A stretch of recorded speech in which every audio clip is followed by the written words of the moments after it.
Hello guys, I'm back again. It's another beautiful week and we just started the UI UX classes and it's really awesome because I told you in one of my videos that I have an experience with working around design. I have some kind of design experience.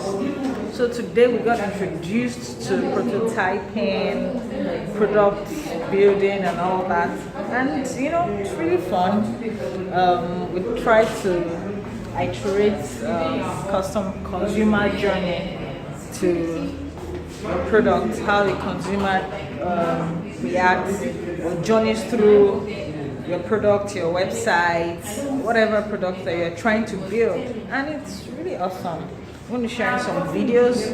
So at this point, we're going to be using less of our laptops, and then guess what? It was just 5 of us who are interested in the design, UX design, and it's really cool because I think the smaller the classes, the merrier for us. It's really easier to understand.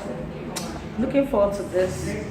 And I hope that before the end of the week, we become pro or maybe intermediate in user interface and experience design.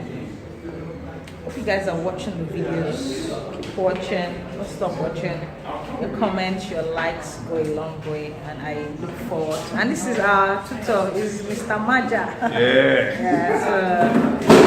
See you guys tomorrow for another exciting video. Bye for now. It's been broken down, isn't it?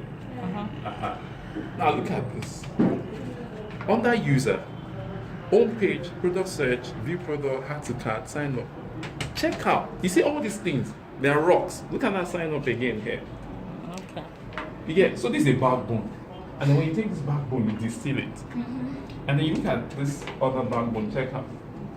So this is the form of backbone there. I'm putting a backbone because it looks like a rib. Well, that's what you know, because they always look like ribs. They will still do this. Add to cart. And break it down. So when you start talking, these were the things they were talking about when they started. These are the things they had to write down. Okay, we know that somebody has to get to a home page. We know that it has to search, it has to view. How will it be the product? I don't know. But these are the things we know. High level details. Do you understand? Now, Used to using stuff like this, like user story mapping and all. But in building solutions, whether on a website you want to build, whether on an app, whether on a quick WordPress website, whatever solution, like when you want to get to a solution, I think the first thing that you need is that who has the idea, who is going to work on it. Let them both understand what they want to work on. Here we are using developer, designer, owner, many English. Person we need the thing, we get the idea, and person we go do them. Let them gather understand. We call it shared understanding.